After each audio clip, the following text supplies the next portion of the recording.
నమస్తే, welcome to Andhraprabha. నేను శిశిర. పవన్ కళ్యాణ్ గారి సైలెన్స్కి కారణం ఏంటి? అసలు లోకేష్ గారికి, చంద్రబాబు గారికి దూరం పెరగడానికి పవన్ కళ్యాణ్ గారే కారణమా? అసలు పవన్ కళ్యాణ్ గారికి ఎందుకు పార్టీలో అంతగా ప్రిఫరెన్స్ ఇస్తున్నారు? ఇలాంటి విషయాలు, చాలా విషయాలు మాట్లాడుకుంటూ ఉన్నారు. అసలు ఎందుకు ఈ న్యూస్లు బయటకు వస్తున్నాయి? అసలు ఈ విషయాలన్నీ నిజమా, అబద్ధమా అనే విషయాల్ని మనం అడిగి తెలుసుకుందాం. మనతో పాటు ఉన్నారు రాజకీయ విశ్లేషకులు చందు శ్రీనివాస్ గారు. నమస్తే అండి. నమస్కారం. అసలు ఏంటండి, ఇప్పుడు పవన్ కళ్యాణ్ గారు సైలెంట్గా ఉంటున్నారు అంటున్నారు. మరి లోకేష్ గారికి, చంద్రబాబు నాయుడు గారికి ఆ దూరం ఆయన వల్లే పెరిగింది అని అంటున్నారు. మళ్ళీ పవన్ కళ్యాణ్ గారికి పార్టీలో ఎక్కువగా ప్రిఫరెన్స్ ఇస్తున్నారు, చంద్రబాబు నాయుడు గారిని పక్కన పెడుతున్నారా, లోకేష్ గారిని పక్కన పెడుతున్నారా? ఇలాంటి వార్తలు బాగా బయటకు వస్తున్నాయి. అసలు ఏంటి రావడానికి రీజన్ ఏంటి అంటారు ఇలాంటి వార్తలు? అంటే ఇన్ని మనం ఏమనుకోవాలంటే అండి, రాజకీయాలు ఎలా ఉంటాయంటే ఎప్పుడు ఒకే రకంగా ఉండవు.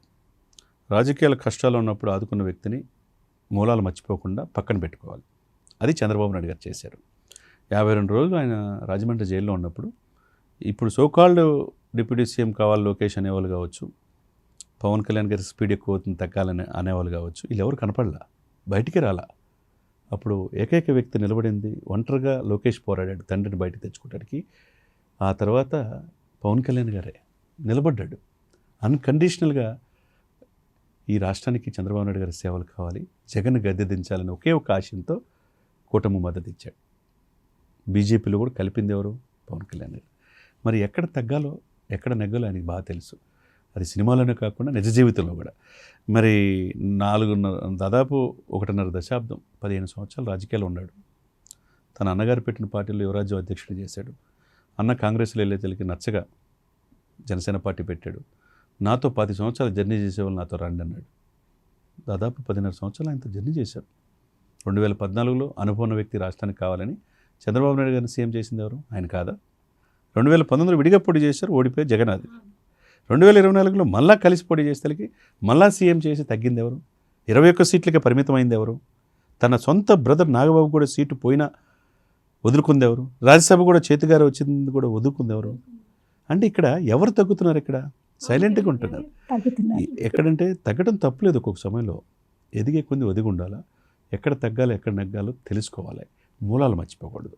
మూలాలు మర్చిపోకూడదన్న ఉద్దేశంతోనే చంద్రబాబు నాయుడు ఈరోజు అధికారంలో రావడానికి 124 సీట్లు కావడానికి పవన్ కళ్యాణ్ గారి కారణమని, నా ఫోటో పక్కన ప్రతి ప్రభుత్వ కార్యాలయాల్లో పవన్ కళ్యాణ్ గారి ఫోటో ఉండాలని చెప్పాడు. ఎక్కడైనా ఏ రాష్ట్రంలో నన్ను ఉందా? అది ప్రతి ప్రభుత్వ కార్యాలయంలో పవన్ కళ్యాణ్ గారి ఫోటో ఉంటుంది. అంటే సరి సమానంగా ఆయన ఉన్నాడంటే ఆలోచించుకోవచ్చు. ఇంకొకరు ఏమనుకున్నారంటే డిప్యూటీ సీఎం అంటే, గతంలో కూడా 4 డిప్యూటీ సీఎంలు ఉన్నారు కదా, పేరుకే, వాళ్ళకి అసలు అధికారాలు కూడా లేవు, అట్లా ఉంటాడు పవన్ కళ్యాణ్ గారు అనుకున్నారు. ఎందుకు ఉంటాడు ఆయన? ఎందుకు ఉండాలి? ఈ ప్రభుత్వ అధికారులు తీసుకొచ్చినప్పుడు 124 సీట్లు వచ్చిన ప్రజలకి ఎక్కడో అమెరికా నుంచి, లండన్ నుంచి, ఆస్ట్రేలియా నుంచి 4 లక్షలు 5 లక్షల రూపాయలు ఫ్లైట్ టికెట్ పెట్టుకుని వచ్చి ఓటేసారు మేడం. ఒక ఓటు, ప్రతి ఓటు చాలా కీలకమైంది. ఎంతో బాధ్యత వేసినప్పుడు మనం వాళ్ళకి అకౌంటబిలిటీ కూడా ఉండాలిగా. లా అండ్ ఆర్డర్ సరిగ్గా లేనప్పుడు హోమ్ మినిస్టర్ని ప్రశ్నించాడు, అవసరమైతే శాఖ తీసుకుంటా అన్నాడు. 5 శాఖలు ఈరోజు పంచాయతీరాజ్, గ్రామీణాభివృద్ధి, అటవీ శాఖ, సైన్స్ అండ్ టెక్నాలజీ సమర్థవంతంగా పనిచేస్తున్నాడు. ఈ దేశంలోనే అసలు ఆయనకు అనుభవం లేదు, ఎక్కువ చదువుకోవాలా, కానీ ప్రతి ఫైలు క్షుణ్ణంగా పరిశీలిస్తున్నారు. అధికారులు కూడా ఇటువంటి వ్యక్తిని మేము చూడలేదని ఆమ్రపాలి లాంటి వాళ్ళు, పెద్ద పెద్ద ఐఏఎస్లు పవన్ కళ్యాణ్ గారు ప్రశంసిస్తున్నారంటే సమాజాన్ని చదివాడు ఆయన. ఆ వ్యక్తి ఈరోజు దేశ రాజకీయాల్లో నెంబర్ 1 పొలిటికల్ స్టార్గా ఎదిగాడు. మరి రాష్ట్ర అభివృద్ధి కోసం ఆయన బాధ్యత కాదా? లా అండ్ ఆర్డర్ లేకపోతే ప్రశ్నించకూడదా? ఎక్కడో తిరుపతి తొక్కిసలాట్లు అమాయకులైన 6 చనిపోతే నేను క్షమాపణ కోరితే మీరు ఎందుకు క్షమాపణ కోరని చైర్మన్ని, జేఈఓని, ఈఓని ప్రశ్నించడం తప్ప? ఇది ఎక్కడ న్యాయం? అంటే వాళ్ళు ఏమనుకున్నారంటే, పవన్ కళ్యాణ్ అధికారులు తీసుకొచ్చారు, మా చంద్రబాబు నాయుడు గారు సీఎం అయ్యారు, మా లోకేష్ గారు మంత్రి అయ్యారు, అంతా వీళ్ళే చూసుకుంటారు, పవన్ కళ్యాణ్ గారు మంత్రే కాముగా కూర్చుంటారని అనుకున్నారు. ఆయన కూర్చునే వ్యక్తి కాదు. ప్రజల కోసం పార్టీ పెట్టాడు. ప్రజల కోసమే, నా రక్తపు చివరి బొట్టు వరకు ప్రజల కోసమే పాటుపడుతున్నాడు. సినిమాలు తీస్తే సంవత్సరానికి 1000 కోట్ల ఆదాయం మేడం, మీకు తెలియదు కాదు. ఒక రోజు 2 కోట్లు వస్తాయి ఆయనకి. ఎందుకు వద్దనుకున్నాడు? తన బిడ్డల డిపాజిట్లు 34 కోట్లు ఉంటే అది తీసేసి కౌలు రైతులకు ఇచ్చాడు మేడం. ఎక్కడో ఉద్దానంలో కిడ్నీ బాధితులుంటే లండన్ నుంచి డాక్టర్లు తెప్పించేసి సేవ చేయించాడు.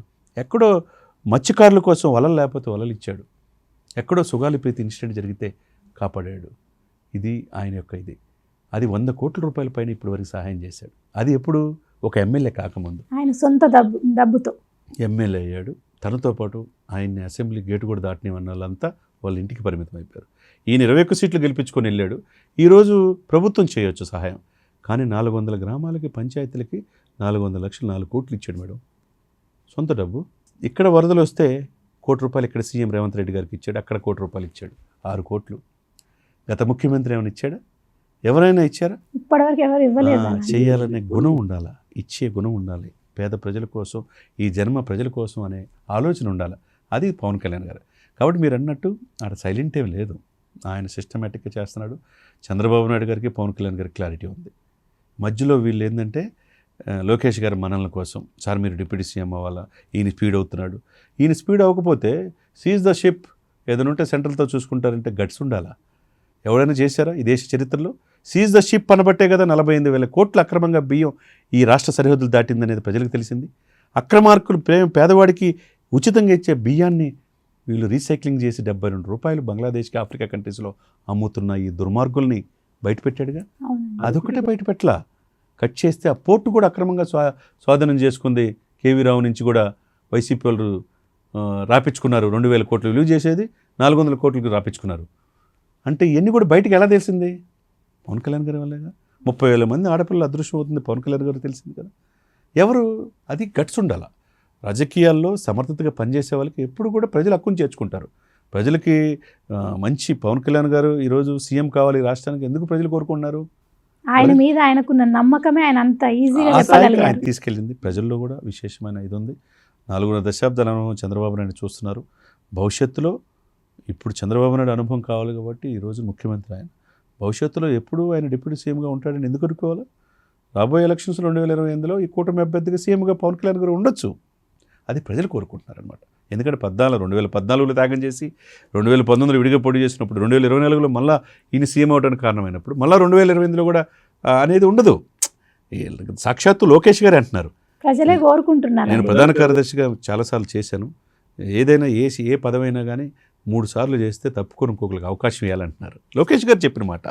కాబట్టి ఆ టైం వచ్చినప్పుడు ముఖ్యమంత్రి కూడా పవన్ కళ్యాణ్ గారు అవుతారు, అది ఎవరు ఆపలేరు. బట్ ఆయన కూడా చెప్తుంది దశాబ్దం పాటు చంద్రబాబు నాయుడు గారు ఈ రాష్ట్రానికి సీఎం కావాలని కోరుకున్నాడంటే ఎంత కమిట్మెంట్ ఉన్న నేతగా పవన్ కళ్యాణ్ గారు మనం చూడాలి. కొంతమంది ఏదో ఇది కోసం చెప్తారే తప్పితే ఎక్కడ మీరు ముగ్గురు మధ్య, ఇటు పవన్ కళ్యాణ్ గారు చంద్రబాబు నాయుడు గారి మధ్య కావచ్చు, ఇటు పవన్ కళ్యాణ్ గారు లోకేష్ మధ్య కావచ్చు, ఇక్కడ లోకేష్ చంద్రబాబు నాయుడు గారి మధ్య కావచ్చు, ఎటువంటి గ్యాప్ లేదు. లోకేష్ గారు పవన్ కళ్యాణ్ గారి బాటలో నడుస్తున్నారని కూడా అంటున్నారు. డెఫినెట్గా ఇవన్నీ కూడా రూమర్స్ మాత్రమే తప్పితే వీళ్ళు ముగ్గురు చాలా క్లారిటీగా ఉన్నారు. ప్రభుత్వ సంక్షేమ పథకాలని ముందుకు తీసుకెళ్తానికి మరింత ఉత్సాహంతో పనిచేస్తున్నారు అన్నమాట. ఓకే అండి, థ్యాంక్ యూ సో మచ్.